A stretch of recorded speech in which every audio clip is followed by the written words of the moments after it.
Assalamualaikum warahmatullahi wabarakatuh. Kembali lagi dengan saya Mutia Rahma dengan NIM 2011 dari Prodi Administrasi Pendidikan. Kali ini saya akan menyampaikan materi mata kuliah Administrasi dan Supervisi Pendidikan dengan dosen pengampu yaitu Bapak Dr. Hanif Al-Qadri, MPD. Pada kesempatan kali ini saya akan menyampaikan judul materi dengan judul Administrasi Keuangan. Administrasi keuangan adalah proses pengelolaan, proses pengaturan terkait dengan segala hal yang melibatkan tentang anggaran. Yang mana segala hal ini melibatkan tentang kegiatan yang pada akhirnya berhubungan dengan keuangan. Mulai dari pembuatan laporan, pencapaian tujuan, dan kepentingan bersama itu yang kita sebut sebagai administrasi keuangan. Nah, dapat kita simpulkan bahwa administrasi keuangan yaitu proses pengelolaan yang melibatkan semua kegiatan yang berhubungan dengan anggaran atau keuangan, yang mana pembuatan laporan keuangan dan pencapaian tujuan atau kepentingan bersama. Adapun tujuan dari administrasi keuangan yaitu sebagai berikut. Yang pertama yaitu untuk meningkatkan efektivitas dan efisiensi penggunaan keuangan di sekolah. Yang mana maksud dari efektivitas di sini yaitu kaitannya dengan pencapaian tujuan. Nah, sedangkan efisiensi di sini kaitannya yaitu dengan waktu. Jadi, dengan dikelola sedemikian rupa keuangan tadi, maka diharapkan tujuan pendidikan, tujuan program itu yang membutuhkan keuangan itu bisa tercapai. Yang kedua yaitu untuk meningkatkan akuntabilitas dan transparansi keuangan yang ada di sekolah. Nah, maksud dari akuntabilitas ini yang mana artinya yaitu adanya kejelasan terkait dengan pertanggungjawaban dari keuangan tersebut. Sekecil apapun bentuk pengeluaran harus ada bukti-bukti yang jelas bahwa itu dikeluarkan untuk sebuah kegiatan yang diperuntukkan untuk lembaga atau sekolah. Nah, sedangkan transparansi itu dimaksudkan untuk mengantisipasi agar tidak terjadi berbagai macam pandangan atau pikiran negatif dari orang-orang yang ada di lingkungan sekolah ataupun di lembaga tersebut. Nah, yang ketiga yaitu meminimalisir terjadinya penyalahgunaan anggaran atau keuangan di sekolah ataupun di lembaga. Ada beberapa proses yang harus dilalui dalam administrasi keuangan. Yang mana? Yang pertama yaitu perencanaan. Nah, dalam perencanaan ini harus sangat detail. Yang mana selama 1 tahun itu anggaran atau keuangan sekolah atau lembaga itu dimanfaatkan untuk apa, kegiatan apa, program apa, pembelian apa. Itu di dalam undang-undang sudah diatur. Tidak bisa serta-merta kita gunakan, kita hanya melaksanakan, tapi ada yang tidak bertanggung jawab dengan amanah yang diberikan. Maka oknum inilah yang bermain dengan keuangan sekolah ataupun lembaga. Jadi kalau kita rencanakan secara matang atau mengikuti sesuai dengan prosedur yang ada, tatanan atau aturan yang ditetapkan oleh negara, maka bisa digunakan secara tepat dan ada tanggung jawabnya yang jelas serta bukti-bukti pengeluaran itu untuk apa digunakan.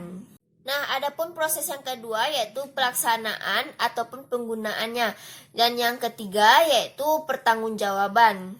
Nah, begitu juga dengan proses administrasi keuangan di sekolah atau pendidikan. Nah, kita lihat yang pertama, yaitu perencanaan atau penyusunan.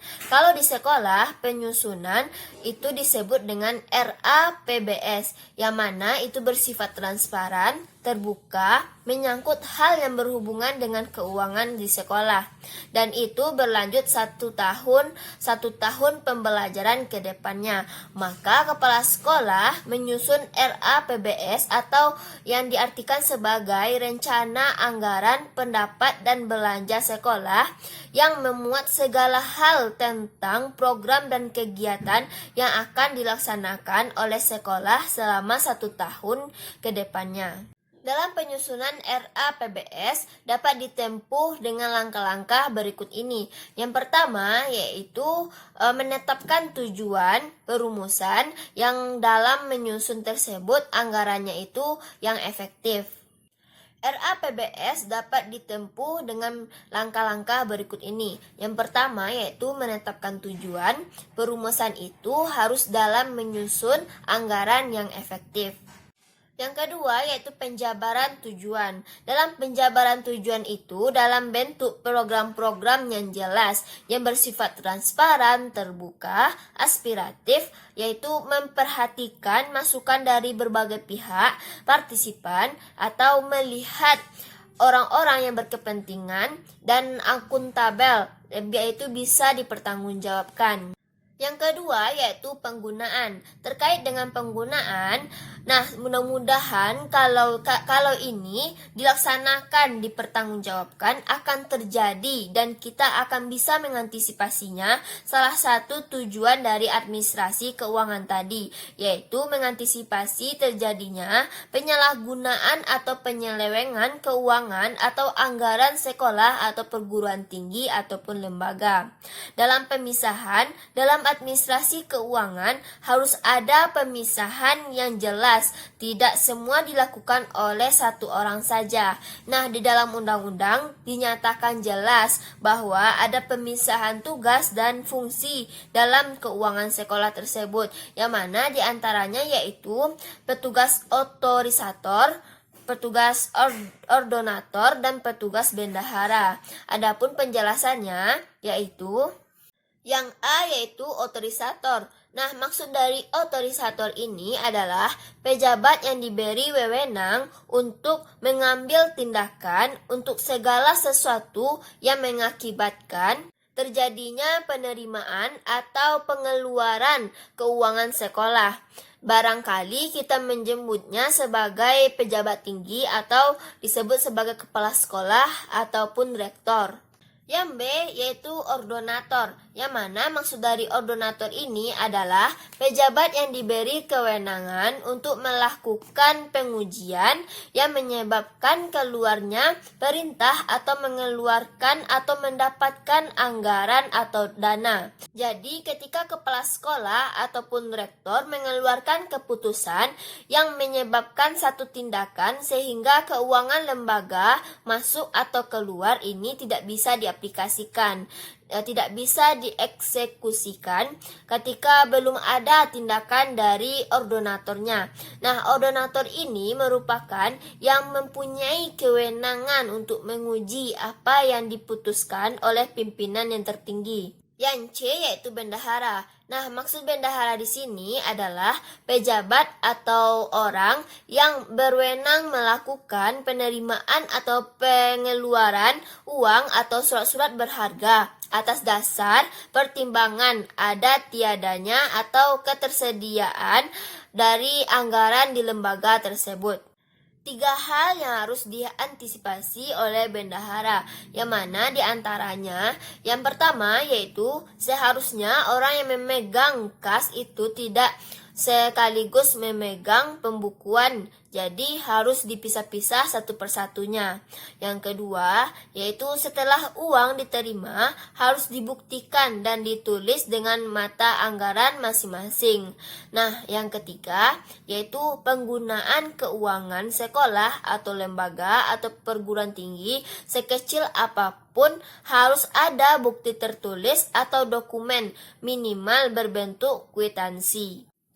Yang ketiga yaitu pertanggungjawaban. Nah, pertanggungjawaban ini adalah bentuk penggunaan keuangan sekolah atau lembaga atau perguruan tinggi selama 1 tahun anggaran.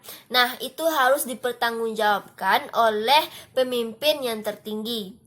Adapun proses pertanggungjawaban keuangan di pihak sekolah yaitu dengan membuat SPJ per 3 bulan pengeluaran keuangan atau dana dan barang-barang yang dibeli oleh sekolah setiap 3 bulan dengan ditandatangani oleh kepala sekolah, bendahara ataupun komite sekolah.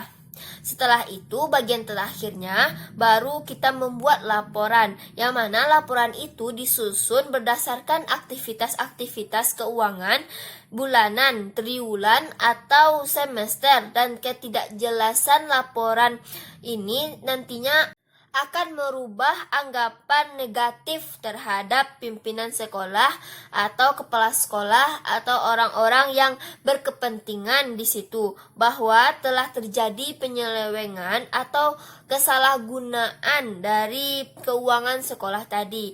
Nah, hal tersebutlah yang harus kita antisipasi dan itu tidak terjadi.